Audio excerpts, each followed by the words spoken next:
Shalom, shalom, shalom. Bienvenue encore je vais dire bienvenue à ce programme de tout le week-end, tous les vendredis et dimanches à 20h30.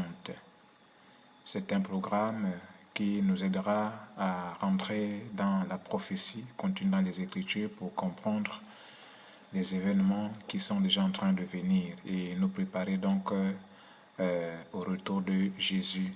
Il est important pour nous de comprendre les Écritures afin d'avoir la foi qu'il faut, la foi en Jésus, Jésus-Christ seul. Vendredi, on n'a pas pu faire le direct parce que j'ai eu un empêchement de dernière minute. Je pensais pouvoir rattraper ça, mais ça m'a pris plus de temps que prévu, donc du coup, j'ai pas pu faire le direct vendredi. Donc, je suis désolé pour cela. Alors, ce soir, nous sommes donc là et nous croyons que le Seigneur va nous accompagner pendant ces moments. Alors, la prophétie de ce soir sera tirée donc dans le livre de Josué, chapitre 5, verset 9 et Colossiens, chapitre 2, verset 11 à 13, que je m'en vais lire rapidement pour gagner en temps. Dans Josué 5, verset 9, il est écrit ceci, je vais lire. L'Éternel dit à Josué, « Aujourd'hui j'ai roulé de dessus vous l'opprobre de l'Égypte. » Et ce lieu fut appelé du nom de Gilgal jusqu'à ce jour. Colossiens 2, 11 dit ceci, « Et c'est en lieu que vous avez été circoncis d'une circoncision que la main n'a pas faite, mais de la circoncision de Christ, qui consiste dans le dépouillement du corps de la chair. Ayant été ensevelés avec lui par le baptême, vous êtes aussi restés en lui et avec lui par la foi en la puissance de Dieu qui l'a ressuscité des morts. Vous qui étiez morts par vos offenses et par l'incirconcision de votre chair, il vous a rendu à la vie avec lui en nous faisant grâce pour toute offense. Amen. Alors, ce soir, nous voulons donc comprendre une chose très très importante. C'est vrai que dans les textes, le dernier texte que nous venons de lire, nous parlons de la circoncision. Et nous voulons donc comprendre pourquoi est-ce que Dieu a institué la circoncision au milieu du peuple d'Israël et qu'est-ce que la circoncision veut signifier pour nous aujourd'hui, nous qui sommes donc dans la nouvelle alliance, parce qu'elle a été instituée dans l'ancienne alliance, mais dans la nouvelle alliance, on voit que cette circoncision revient encore. Qu'est-ce que cela veut dire exactement pour nous aujourd'hui?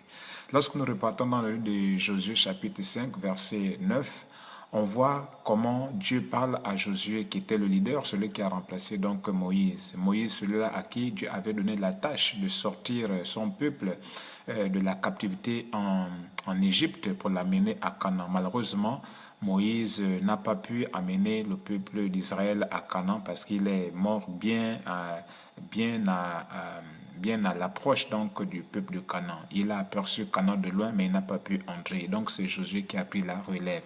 Il a pris la relève et donc il avait reçu la lourde tâche d'emmener le peuple d'Israël, donc de prendre possession donc du pays que Dieu avait promis. Et donc le pays en question, c'est le pays de Canaan.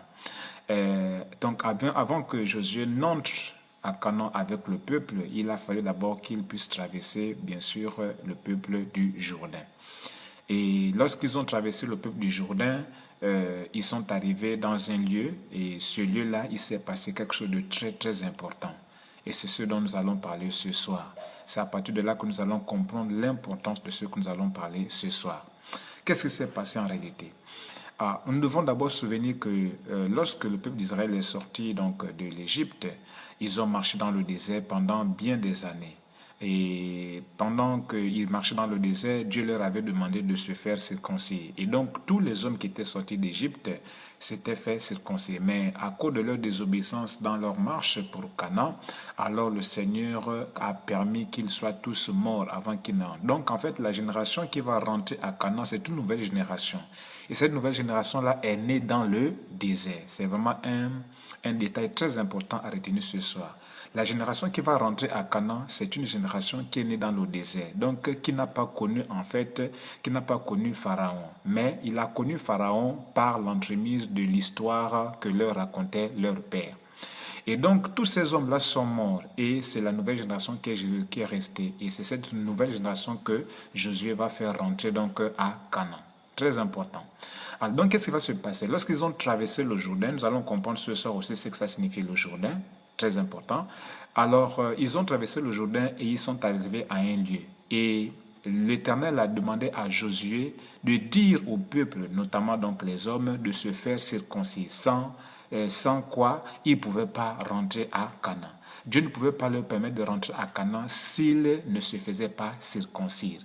Mais c'est quoi donc la circoncision? Pourquoi est-ce que Dieu leur demandait de se faire circoncire? En fait, la circoncision, c'était une marque d'appartenance. La circoncision, c'était une manière de dire à Dieu qu'il lui appartenait maintenant. Donc, en fait, la circoncision qui consistait à couper le prépuce des hommes, c'était une manière de dire que mon corps appartient à Dieu. En fait, c'était une manière pour les Juifs de dire à Dieu que leur corps appartenait à Dieu, leur vie appartenait à Dieu. Et donc, cette circoncision-là, vraiment signifiait l'appartenance à Dieu. Donc, c'est ce qui le distinguait même, dans ce qui distinguait le peuple juif des autres peuples. C'était cette marque de circoncision sur leur corps. Voilà pourquoi même lorsque le Seigneur va évoluer avec eux, il va toujours leur demander de se mettre à part. Pourquoi? Parce que le peuple juif avait un appel particulier et cet appel-là leur demandait donc de se mettre à part. Leur appel leur défendait de se mêler avec les autres peuples. Donc Dieu a toujours voulu que son peuple soit mis à part. Et l'un des signes majeurs, l'une des marques qui montrait que le peuple juif était un peuple mis à part, c'était donc la circoncision. Donc, on comprend déjà à partir de là que la circoncision pour Israël, c'était la marque d'appartenance à Dieu. Je répète, la circoncision pour le peuple d'Israël, c'était la marque de son appartenance à Dieu. Alléluia. Et lorsque ils ont été circoncis, la Bible déclare, et on le voit dans le livre de Josué, chapitre 5, verset 9, que c'est à partir de ce jour-là que ce lieu-là a été appelé Gilgal. Pourquoi? Parce qu'en réalité, Gilgal signifie rouler au-dessus d'eux, ou bien ôter. Or, la Bible déclare, et on l'a vu dans le texte, que l'Éternel dit à Josué, aujourd'hui, j'ai roulé dessus de vous l'opprobre d'Égypte. Donc en fait, le fait de se faire circoncire, c'était une manière d'enlever la marque parce que cette nouvelle génération avait quand même le sang de ceux qui étaient sortis donc en Égypte. Donc en fait, cette épreuve de circoncision-là, c'était pour Dieu une manière de les purifier, une manière de les sanctifier, une manière de les laver, une manière de les rendre propres, c'est-à-dire une manière de les détacher totalement de l'Égypte, une manière de totalement les détacher de l'influence de l'Égypte pour les faire rentrer pleinement maintenant dans le pays de Canaan tout à fait nouveau, tout à fait vraiment neuf. La Bible déclare que lorsqu'une personne est en Christ, elle est une nouvelle créature. Alléluia. Donc en fait, cette marque de circoncision-là, c'était en fait une façon de naître de nouveau. D'où le Jourdain. Alléluia. D'où le Jourdain, parce que le Jourdain qu'ils ont traversé, en fait, c'était la prophétie du baptême. C'était le symbole du baptême. Ils ont traversé le Jourdain. Ils sont passés par les eaux de Jourdain. Tout comme nous passons aussi par les eaux de baptême. Pour naître de nouveau, la Bible déclare aussi que lorsqu'une personne est en Christ, je le répète, elle est une nouvelle créature. Donc, le peuple d'Israël est passé par le Jourdain. Donc, elle est passée par son baptême. Alléluia. Et alors, après le baptême, il fallait qu'il se fasse circoncire. Autrement dit, il fallait maintenant qu'ils prennent la marque de Dieu, la marque d'appartenance à Dieu avant de rentrer à Canaan. Or, Canaan, prophétiquement, symbolise le paradis, symbolise le ciel, symbolise le royaume de Dieu. Alléluia. Donc, en fait, lorsque le peuple d'Israël est sorti de l'Égypte et cette génération est finie, la nouvelle génération qui est née dans le désert devait passer par les eaux de Jourdain, symbole du baptême, et se faire circoncire. Alléluia. Mais c'est quoi finalement la circoncision? Parce qu'il faut comprendre ce terme-là aujourd'hui. Je réponds pour dire que lorsque cette nouvelle génération qui est née dans le désert devait aller à Canaan, il devait d'abord passer par, cette génération devait passer par le Jourdain, symbole du baptême. Alléluia, le baptême d'eau. Et il devait se faire circoncire, alléluia, avant de rentrer à Canaan. Alléluia. Or, nous devons comprendre à partir de là que finalement le désert représente l'absence de Dieu. Autrement dit, quand tu es né dans l'absence de Dieu, autrement dit, quand De toute façon, les hommes naissent sans Dieu. Alléluia. Donc, quand tu es né sans Dieu, il faut que tu passes par les eaux de baptême et tu passes par la circoncision. Il ne s'agit plus de la circoncision physique parce que Colossiens nous le dit ici. Ce n'est plus la circoncision physique, mais la circoncision spirituelle. Donc, nous comprenons finalement que la circoncision dont Colossiens parle maintenant ici, ce n'est plus la circoncision physique, mais la circoncision spirituelle. Or, la circoncision spirituelle n'est rien d'autre que le baptême du Saint-Esprit. Alléluia. Le baptême du Saint-Esprit. Donc, en fait, la circoncision prophétisait déjà non seulement la marque d'appartenance à Dieu, mais davantage la marque du Saint-Esprit sur la personne. Alléluia. Physiquement, Israël appartenait à Dieu par la marque de la circoncision physique. Maintenant, nous qui sommes de la nouvelle alliance, nous appartenons à Dieu par la marque du Saint-Esprit sur nous. Et cela montre le processus par lequel nous passons. Lorsque nous naissons, nous sommes des païens. Alors, après avoir reçu la parole de l'évangile, alors nous passons par les eaux de baptême. Et c'est lorsque nous passons par les eaux de baptême que nous recevons le baptême du Saint-Esprit. Alléluia. Que nous recevons le baptême du Saint-Esprit. Alléluia. Donc, à partir de là, nous comprenons que la marche dans le désert, à partir du Jourdain, en passant par Gilgal pour atteindre Cana, en fait, c'est la prophétie de notre marche vers le ciel, en réalité. C'est la prophétie de notre préparation à aller au ciel. Bien-aimé, tu ne peux pas aller au ciel si non seulement tu n'as pas pris les eaux de baptême. Je n'ai pas dit que le baptême sauve, mais le baptême, c'est un témoignage d'une bonne conscience, c'est que la Bible déclare. Donc, il faut passer par les eaux de baptême et donc aussi avoir le baptême du Saint-Esprit. Parce que nous l'avons déjà compris maintenant, la circoncision dont on fait mention déjà ici dans le Colossiens chapitre 2, en fait c'est la circoncision du cœur. Autrement dit, la transformation du cœur. Or, la transformation du cœur ne peut se faire que par l'action du Saint-Esprit. Alléluia. Parce que c'est le Saint-Esprit qui vient nous convaincre de péché, de justice et de jugement pour nous amener à recevoir Christ et à connaître Christ et à marcher selon les voies de Christ. Alléluia. Donc ici, Israël ne pouvait pas rentrer dans Canaan s'il ne passait pas par le Jourdain et par la circoncision.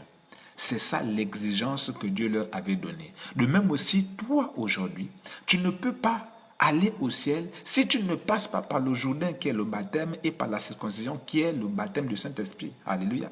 Si tu n'as pas le Saint-Esprit, tu n'appartiens pas à Dieu. Voilà pourquoi il est écrit que dans le livre de Romains chapitre 8, je crois, que ceux qui marchent par le Saint-Esprit appartiennent à Dieu, en réalité. C'est-à-dire, ceux qui ont le Saint-Esprit sont ceux-là qui appartiennent à Dieu. Donc, le Saint-Esprit dans la vie d'une personne, c'est la marque d'appartenance de cette personne à Dieu. Parce que Dieu lui-même, c'est le Saint-Esprit. Donc, quand tu as le Saint-Esprit en toi, en fait, tu appartiens à Dieu. Donc, ça veut dire que quand tu n'as pas le Saint-Esprit en toi, tu n'appartiens pas à Dieu. Donc, retiens ce soir que le Saint-Esprit en nous, c'est la marque de notre appartenance à Dieu. Tout comme la circoncision physique était la marque de l'appartenance du peuple du juif à Dieu, nous aussi maintenant, aujourd'hui, dans la nouvelle alliance, la marque qui nous montre ou qui montre au monde que nous appartenons à Dieu, c'est la plénitude du Saint-Esprit en nous. C'est le Saint-Esprit qui désormais prend nos vies pour les façonner à l'image de Dieu.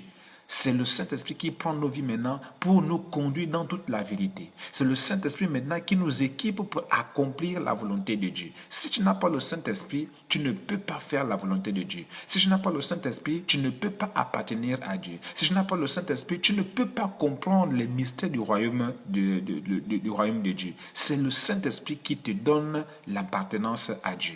Voici pourquoi il est écrit qu'à ceux qui l'ont reçu, à ceux qui ont cru en son nom, il leur a donné le pouvoir de devenir enfants de Dieu. À quel moment? Mais c'est au moment où, bien sûr, tu reçois Christ et alors le Seigneur envoie son esprit en toi. Et cet esprit-là va se manifester de façon active lorsque tu rentres dans les eaux de baptême. Et alors, comme Jésus l'a fait, le Saint-Esprit vient maintenant pleinement sur toi pour te guider maintenant dans toute la vérité. Voilà pourquoi, lorsque tu donnes ta vie au Seigneur, il faut passer par les eaux de baptême. Parce que si tu ne passes pas par les eaux de baptême, tu ne pourras pas vivre l'expérience de la plénitude du Saint-Esprit. Or, c'est la plénitude du Saint-Esprit qui te donne les capacités surnaturelles qu'il faut pour pouvoir œuvrer, non seulement pour l'avancement de Dieu, mais aussi pour te garder fidèle au Seigneur. Alléluia.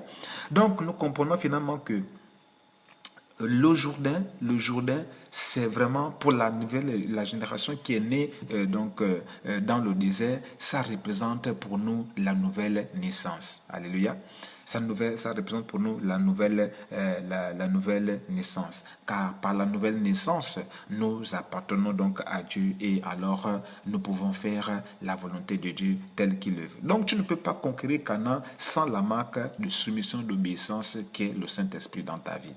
Si tu n'as pas le Saint-Esprit dans ta vie, tu ne peux pas conquérir. Alléluia. Tu ne peux pas rentrer dans Canaan. Parce que Canaan, c'était d'abord la conquête. Alléluia. Il fallait conquérir Canaan. C'était la guerre. Il fallait se battre. Donc, si tu n'as pas le Saint-Esprit en toi, tu ne peux pas conquérir. Alléluia. Autrement dit, tu ne peux pas entrer au ciel. Parce que la déclare dans de Matthieu, chapitre 11, je crois, verset 11, que le royaume des cieux appartient aux violents. Alléluia. Donc, si tu n'as pas le Saint-Esprit en toi, tu ne peux pas fournir des efforts qui vont t'amener au paradis. Tu ne peux pas fournir des efforts qui vont t'amener au ciel. Oui, le ciel se gagne dans la bataille contre la chair. Le ciel se gagne dans la bataille contre le monde. Le ciel se gagne dans la bataille contre le diable. Si le diable te vainc, si la chair te vainc, si le monde te vainc, tu ne vas pas aller au ciel. Or, il te faut le Saint-Esprit pour pouvoir vaincre le monde, la chair et le diable et aller au ciel. Alléluia. Donc, nous comprenons bien entendu, bien aimé, ce soir que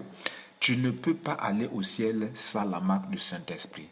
Tout comme Israël ne pouvait pas rentrer à Canaan sans être circoncis, toi aussi aujourd'hui, tu ne peux pas aller au ciel si tu n'as pas la marque du Saint-Esprit dans ta vie. Parce que c'est la marque du Saint-Esprit qui fait que tu appartiennes à Dieu. Or, si tu appartiens à Dieu, forcément tu vas partir au ciel. Mais si tu n'appartiens pas à Dieu, tu ne pourras pas partir au ciel. Donc, ce soir, nous comprenons que la circoncision qui s'est passée à Gilgal, donc à celui-là qui a été nommé Gilgal jusqu'à ce jour, en fait, c'était donc la représentation de la marque du Saint-Esprit que toi et moi, nous avons déjà aujourd'hui. Il faut avoir la marque du Saint-Esprit pour aller à Canaan. Je vais dire, bon, il faut avoir la marque du Saint-Esprit pour aller au ciel, tout comme il fallait d'abord être circoncis avant donc d'entrer à Canaan. Bien-aimé, est-ce que tu as le Saint-Esprit dans ta vie? Est-ce que tu marches selon le Saint-Esprit? Est-ce que tous les actes que tu poses, c'est sur la base du Saint-Esprit? Si ce n'est pas le cas, bien-aimé, il est maintenant urgent pour toi aujourd'hui que tu demandes à ce que le Seigneur te renouvelle et te remplisse du Saint-Esprit pour que le Saint-Esprit te conduise dans toute la vérité. De sorte que lorsque la trompette va sonner, tu puisses aller au ciel. Parce que Jésus revient bientôt. Jésus revient bientôt. Et lorsque la trompette va sonner, dans quelle position il va te trouver? Est-ce qu'il va te trouver non circoncis ou bien il va te trouver circoncis? Autrement dit, quand la trompette va sonner, tu auras en toi la plénitude du Saint-Esprit ou bien tu auras en toi, bien sûr, la plénitude des esprits malins. Oui, la Bible déclare dans Matthieu 5, verset 3 que « Heureux les pauvres en esprit, car ils verront le royaume de Dieu ». Je te demande d'être seulement rempli du Saint-Esprit, seulement du Saint-Esprit, et non rempli des choses de ce monde, des convoitises de ce monde, les convoitises de la chair. Parce que si tu es rempli des choses de ce monde, si tu es rempli des convoitises de la chair, tu n'iras pas au ciel, tu vas rester. Or, si tu restes, alors c'est là que tu vas connaître ce qu'on appelle la véritable souffrance. Je te conseille vraiment de faire vraiment abstraction du monde et de rechercher la plénitude du Saint-Esprit, de rechercher la marque du Saint-Esprit, que le Seigneur te mette sur toi le sceau de ton appartenance